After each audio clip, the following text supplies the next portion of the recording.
Walla Walla, people of many waters. According to the legendsofamerica.com website, a Sahaptin tribe who lived for centuries on the Columbia River Plateau in northeastern Oregon and southeastern Washington. Their name is translated several ways but, most often, as many waters. While the people have their own distinct dialect, their language is closely related to the Nez Perce. The tribe included many groups and bands that were often referred to by their village names, such as Walulapum and Chomnapum. A hunter-gatherer tribe, they lived in tents that were easy to move. However, their lodging differed from many other nomadic tribes, in that it was bigger and covered with tule mats rather than hides. Called a longhouse, it was made out of lodge poles much like a teepee, but was much longer, sometimes as much as 80 feet in length.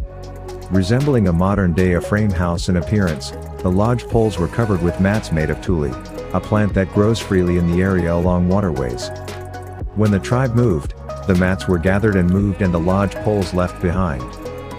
Beginning in the early 1700s, the Walla Walla people raised great herds of horses, making their lifestyle much easier as they gathered seasonal plants. They also traveled across the Rocky Mountains to trade dried roots and salmon to the Plains Indians for buffalo meat and hides. The people were first encountered by white travelers during the Lewis and Clark expedition in 1805. The explorers were warmly welcomed by Chief Yelpit, whose village of about 15 lodges, was situated on the Columbia River near the mouth of the Walla Walla River. The communication between the two groups was made between a Shoshone woman who had been captured by the Walla Walla and the expedition's guide and interpreter, Sacagawea, who was also of the Shoshone tribe. Though Yelpit extended an offer to the expedition to stay with the village, Lewis and Clark were in a hurry to reach the Pacific Ocean. However, they promised to spend a few days on their return. In April 1806, as the explorers began to make their way back east, the expedition spent several days with the Walla Walla, during which time, gifts were exchanged and goods traded.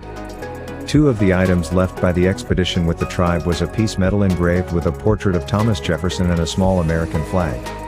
In their documentation, Lewis and Clark estimated the tribe's numbers as 1,600, however, this probably included other bands now recognized as independent. The next non-native to encounter the Walla Walla people was a trader by the name of David Thompson of the Canadian-British Northwest Company, who arrived in 1811. About 5 miles upriver from Chief Yelpit's village, he staked a pole with a note claiming the territory for the British Crown and declaring that the Northwest Company intended to build a trading post at the site. Continuing downriver, Thompson stopped at Yelpit's village, where he discovered the American claims in the form of Yelpit's flag and medal. Though neither Lewis and Clark or Thompson had much power to actually lay claim to the region, Yelpit was very supportive of the idea of Canadians setting up a trading post nearby. By 1855, thousands of settlers had arrived in the region along the Oregon Trail and there was an insatiable demand for land and resources by the emigrants. In response, the new Washington Territory Governor Isaac Stevens began to heavily pressure the Walla Walla and other area tribes to sign treaties agreeing to give up land and move to reservations. In May and June 1855, Stevens, along with Joel Palmer, superintendent of the Oregon Territory, enacted 3 treaties at the Walla Walla Council. The Walla Walla, the Umatilla, and the Cayuse tribes were coerced to move from 4 million acres of tribal lands to a reservation in northeastern Oregon, which was eventually reduced down to 72,000 acres over time. Other treaties were also established at the council with the Yakama, Palos, and other tribes.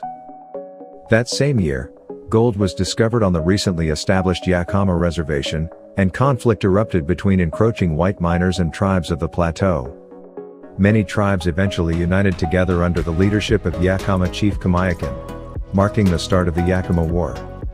Though the Walla Walla were initially not involved in the conflict, they, along with the Umatilla and Cayuse, were eventually pulled into it.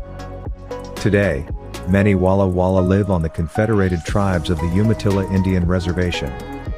The Walla Walla share the land and a governmental structure with the Cayuse and the Umatilla tribes as part of the Confederated Tribes of the Umatilla. The 3 bands were united as a single tribal government in 1949 when the tribal leaders adopted a constitution and bylaws. The Confederate tribes currently have an enrollment of over 2,800 tribal members. The reservation is located in the area Pendleton, Oregon, near the Blue Mountains. Thanks for watching. Please like and share this video.